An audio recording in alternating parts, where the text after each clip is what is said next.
You're good to go, sir.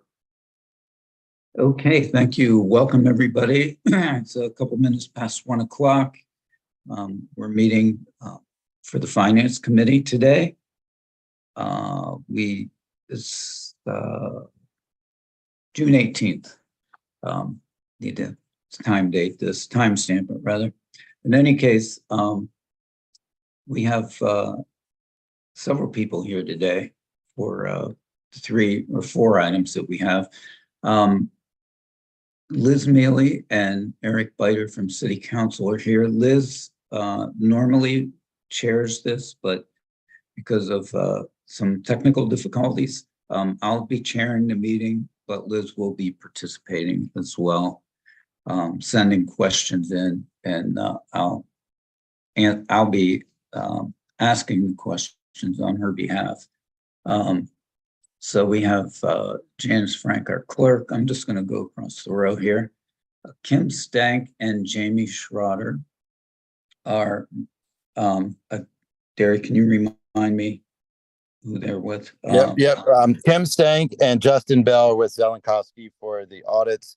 And Okay. Jamie is with CEDACOG for the community development item. All right. Okay. So we all have that straight. Thank you very much. Bonnie Katz from City Council is participating. Eric Blair, I mentioned, and Skip Memmy, our CDBG guy on the go. So let's get moving here. I don't think I missed anybody. Okay. Our first item is a resolution authorizing the execution of agreement between the City of Williamsport and Campbell Durant PC for labor and employment legal services. And Derek, Mr. Yeah, Mr. yeah, Derek's fine. Yeah. Yes. Good afternoon, Council, Finance Committee, and members of administration and others. This resolution is with Campbell Durant for labor and employment legal services. During the budget meetings, in the last year, City Council administration, we discussed the upcoming union negotiations that are going to take place here in 2024. So we have police and fire, and I think we all agreed that it would probably make the most sense to contract with a legal firm that handles this day in and day out, labor relations, et cetera. And so City Council did add money to this year's budget, 2024, for us to do that.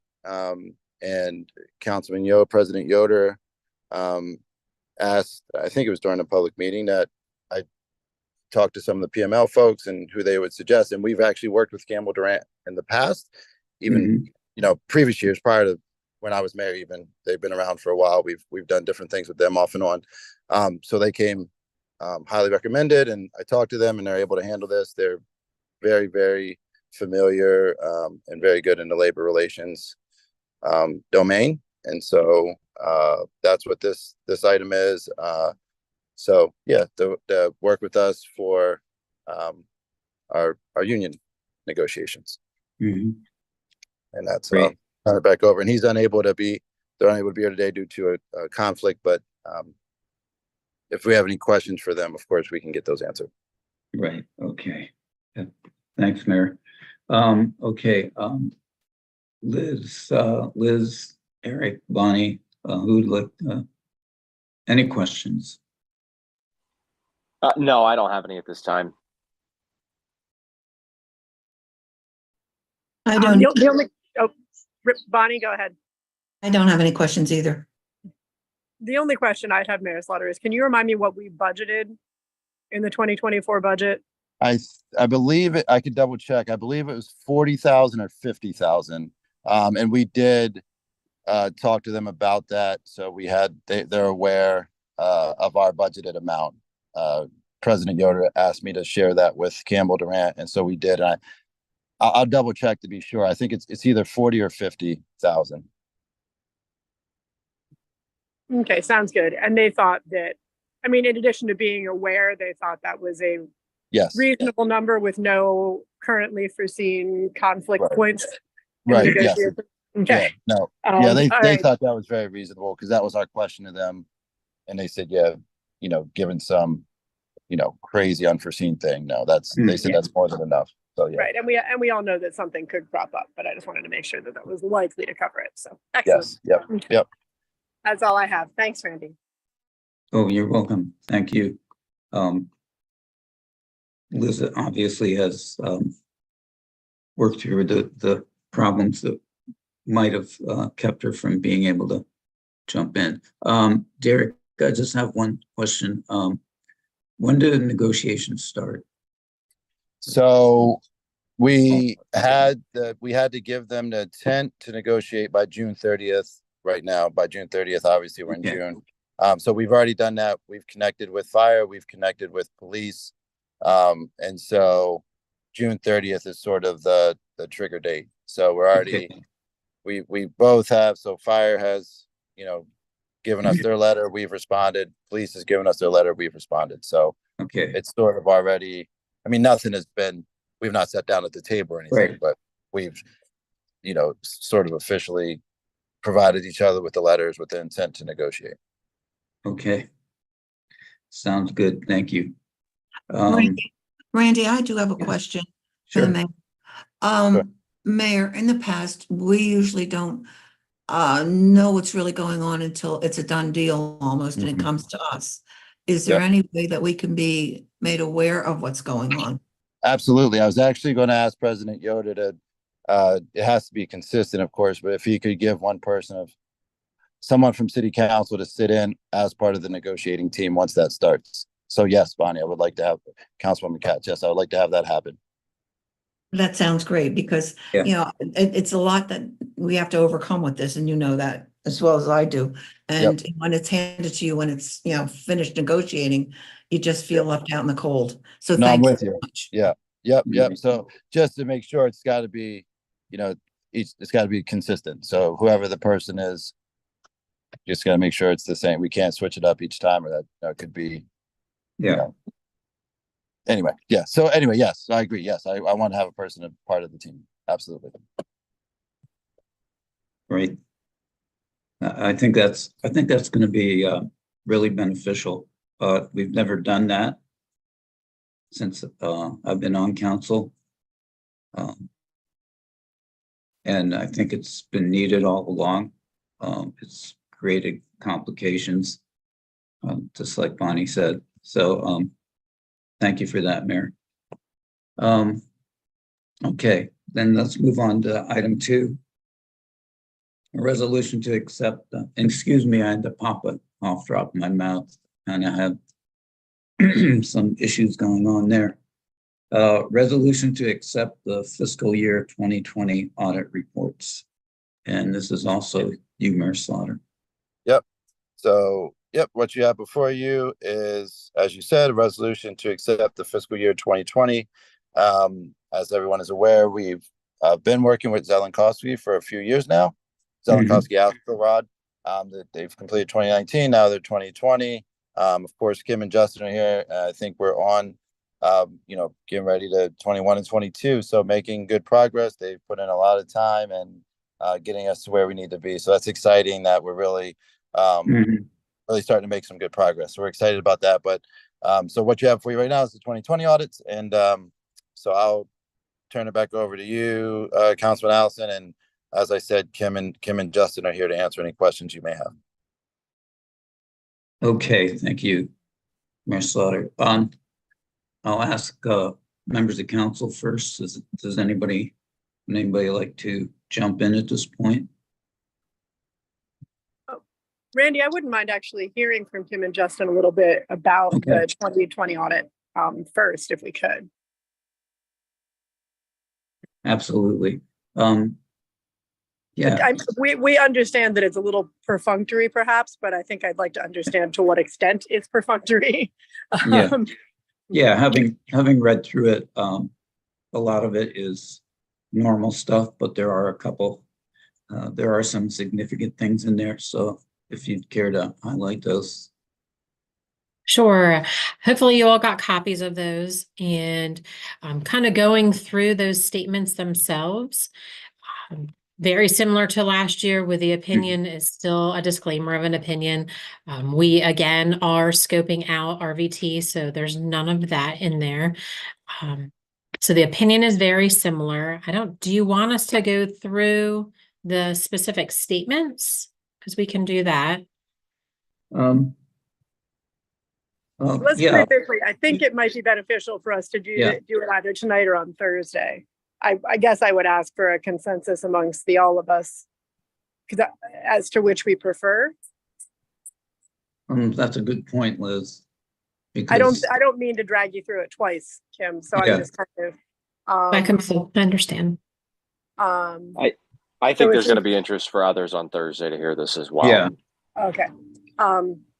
So then, yeah, I guess if you just if you wanted to give us the highlights of anything outstanding that we weren't expecting, Kim, we know that RVT was scoped out. It looked as though there was a modicum of confidence in some of the numbers that were represented there. But it didn't, we understand. And I guess the other thing that would be interesting to me to know here at the outset is what the timeline is for us to get through 21 and 22, so whether we're likely to be on time with the 23 audit this year, I guess. Okay, so there was a lot.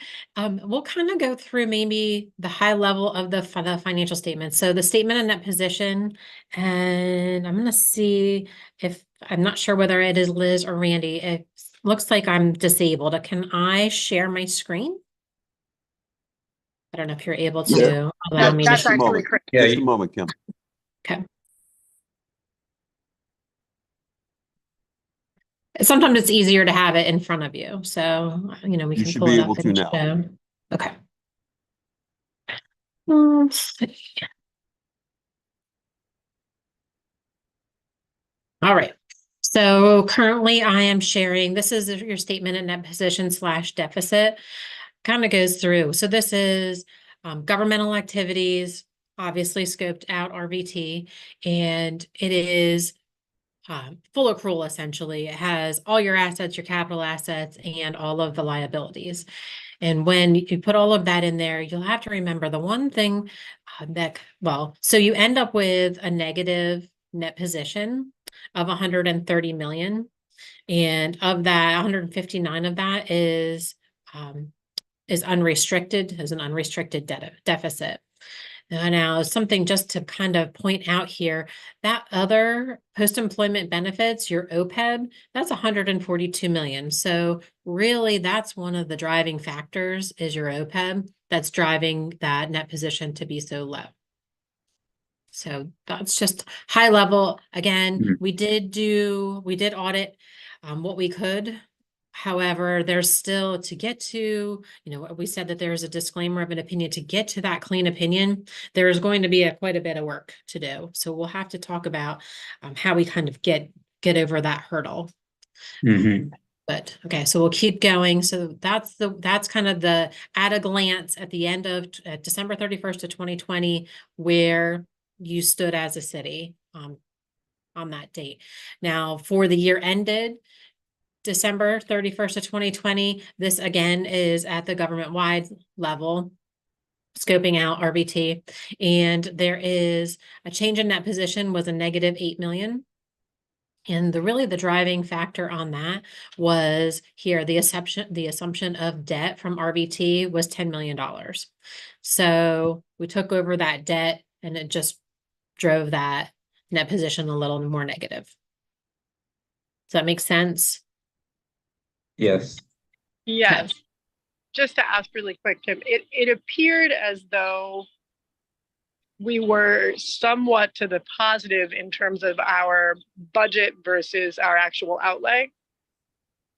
That is to say, yep. I'm gonna say, please hold and wait till we get down and you can see at the fund level, and I'll show you what happens at the fund level.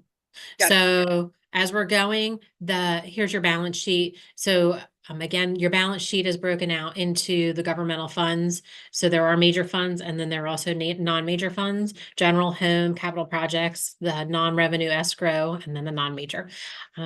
And you can see where they stand at the end of the day. And this is your balance sheet. And I'm going to scroll down, reconciliation between the two. And when you come to your statement of revenues, expenditures, and changes in fund balance, I know usually council is always concerned about their general fund, which is this column. And you can see your net change in fund balance actually was positive 374,000. So you did have a positive change in fund balance. Again, this whole thing, everything scopes out RBT. Mhm. So that probably answers your question, Liz. Yeah, I guess I think, I mean, we know that we should be taking some steps to attempt to cure the OPEB issue, although obviously a $142 million deficit is not something that we're liable to make great strides in anytime soon. Right. But how many municipalities in Pennsylvania, if you know, are addressing the OPEB issue versus how many are still just sort of basically looking the other way? I don't know that answer. I don't know if I could even, I don't know if anybody gathers that information or not. There are some, however, not everybody does. Put And it this way, amongst the municipalities that you work with. I would say Just- more have a liability than not. Okay. And more have like a full liability, or more have put something into it while not addressing the full scope of it? I would say it's probably a mix, probably half. And I want to bounce that to Justin and get his opinion on that as well. Are you about half also? I would say more than not don't fund it. At least with my clients, the majority of them don't fund it because a lot of them don't have the millions of dollars set aside to fund a trust to put into the plan. So yeah, I would say majority of my clients don't fund it and have a full liability. Yeah, sorry. I don't mean to be pessimistic or shirk our responsibilities, but I'm trying to get a sense of the scope of who's taking that on. And I've always had the sense that it's not a substantial portion of municipalities, unfortunately. Right. Most are pay as you go. Yeah.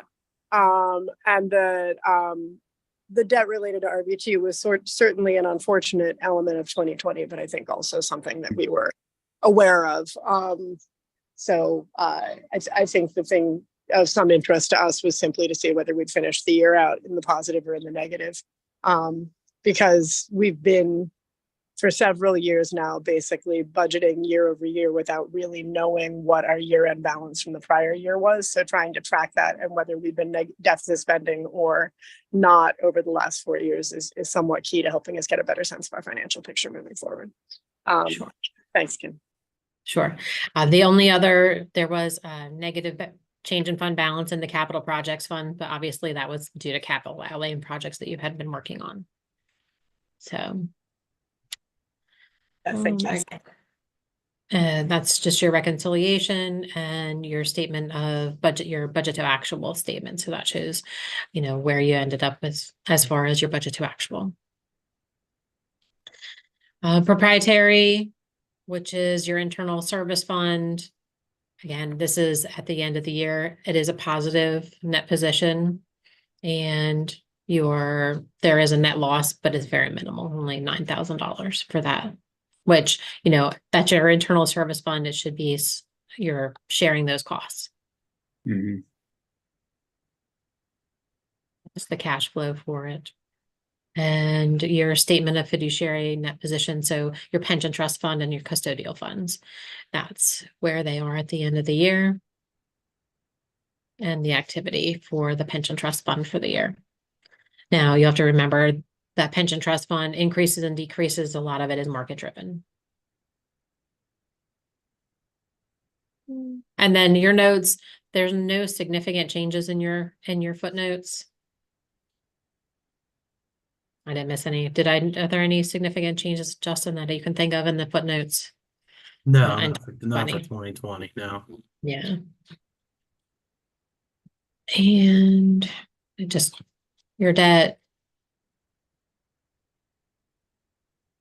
Just scrolls through to the end of your footnotes.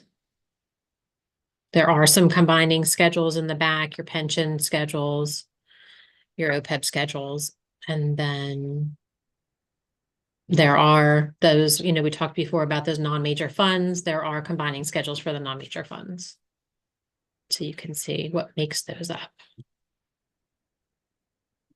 And as well as your custodial funds. So that is kind of high level, your financial statements themselves. Any other questions about the financial statements?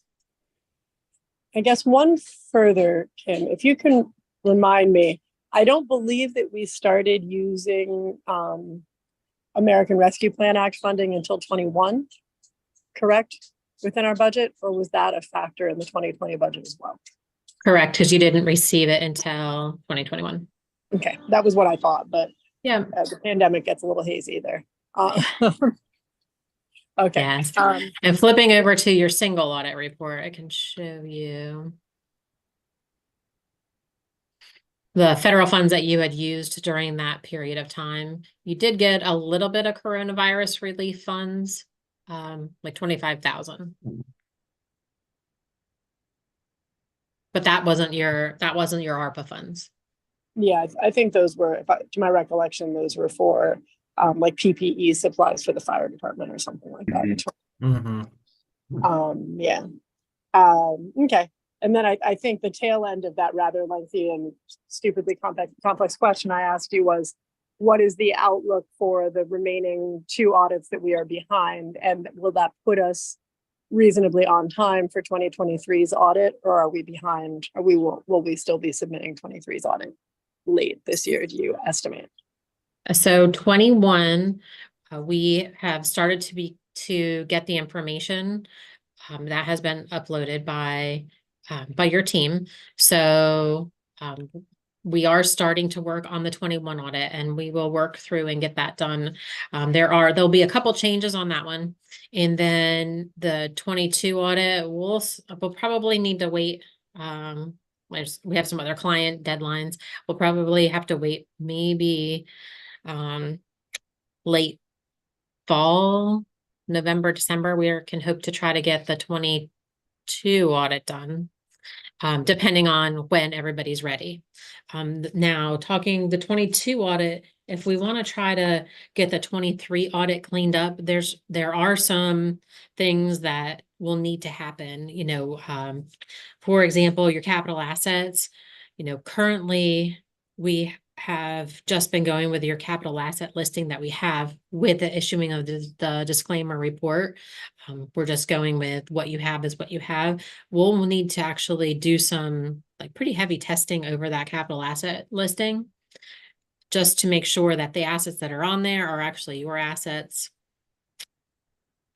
There's also some other GASBs that will need to be implemented, including leases, the SPIDA, which is the subscription-based IT, GASB 84. So that one, that'll change things as well.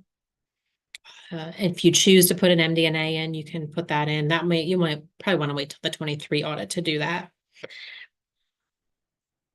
And that's what's on my list. Justin, what's on your list? Did I miss anything? No, I don't think so. So. Okay. And I think we're hoping that we will have the capital assets question cleared up at some point in the near future. But just to be clear, we don't need to do that moving backwards. 2023 is the first audit for which it would be reasonable for us to deal with the question of changing of assets.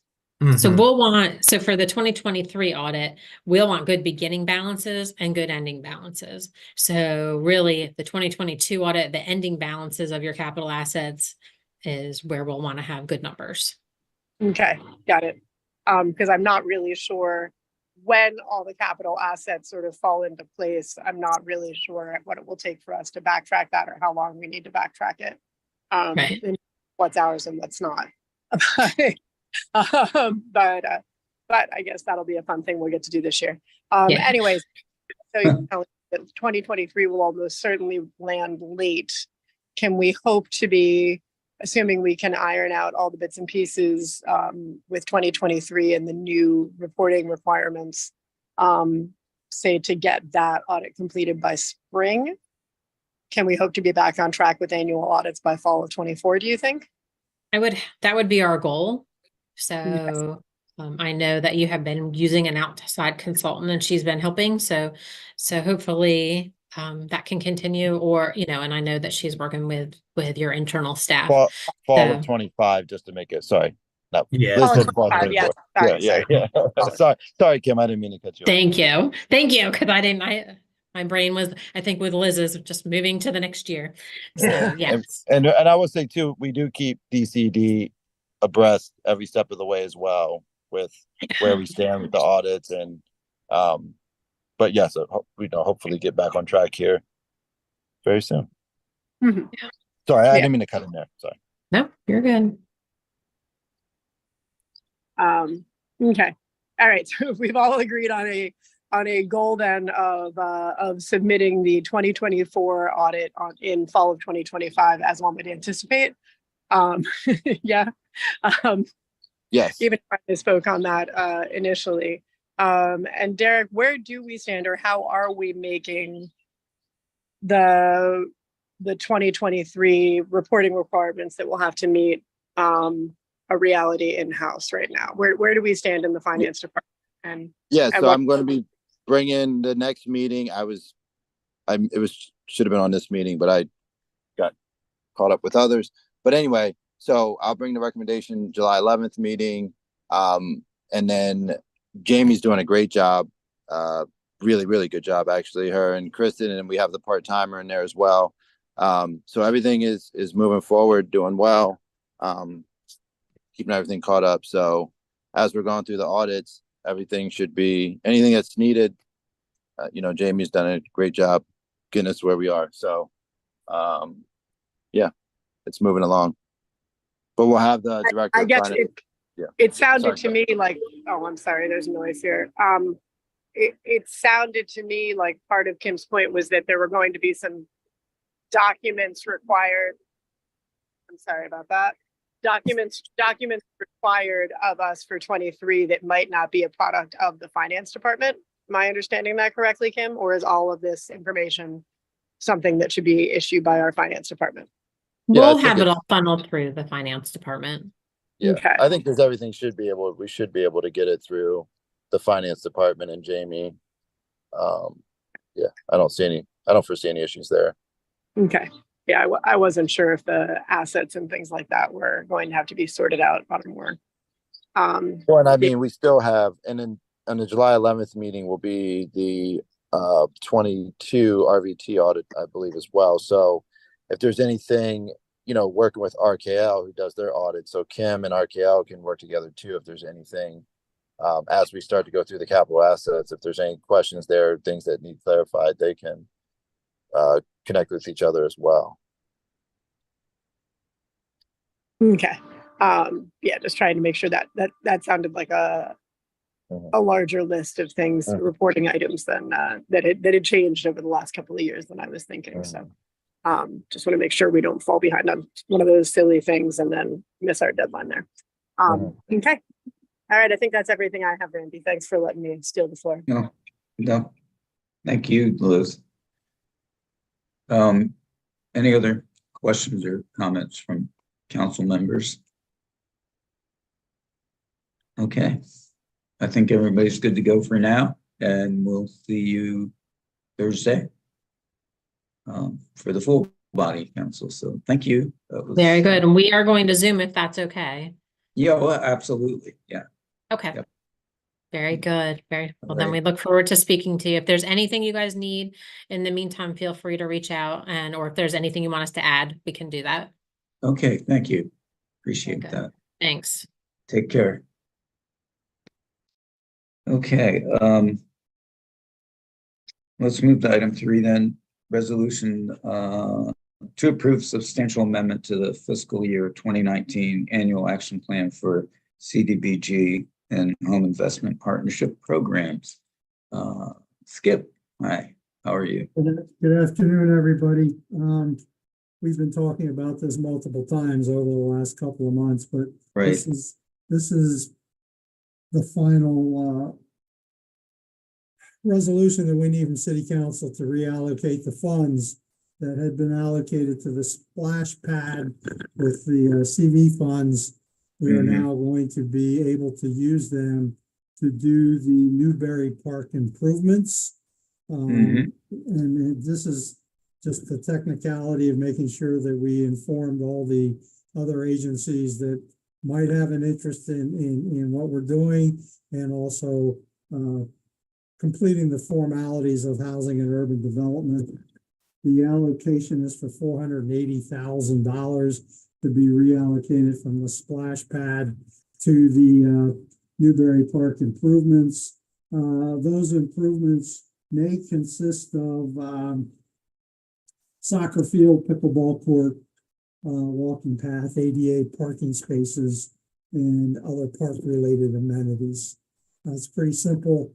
It's just, again, having to comply with all the rules and regulations of housing and urban development. Mhm. Jamie had to step away, but I'm here to answer any questions. Okay, thank you, Skip. Yeah, I did know, she did put up a little note that she had another meeting to get to. Okay, any questions, council? Not for me, Randy. None for me either, Randy. Nor I. Okay, well, I'll make it a total win-win for everybody. And Thank jump you in very on that. much. Yeah, you're welcome. Thank you, Skip. Let's move to any related items. Are there any issues that any council member or anybody left here from the administration would like to address? Am I hearing? Crickets, I believe. Pardon me? Crickets, I said. Yes, I'm hearing and seeing none, which usually means our protocol is we move on. We won't be voting, but okay. Well, thanks everyone. Everybody did a good job, and we'll see you Thursday evening. Well, those of us that are on Public Works, I'll see you in a little bit, Bonnie. Thank Yep. you, Randy, for sharing. Thanks, everyone. You bet. Take care. See you shortly, Randy. Alrighty.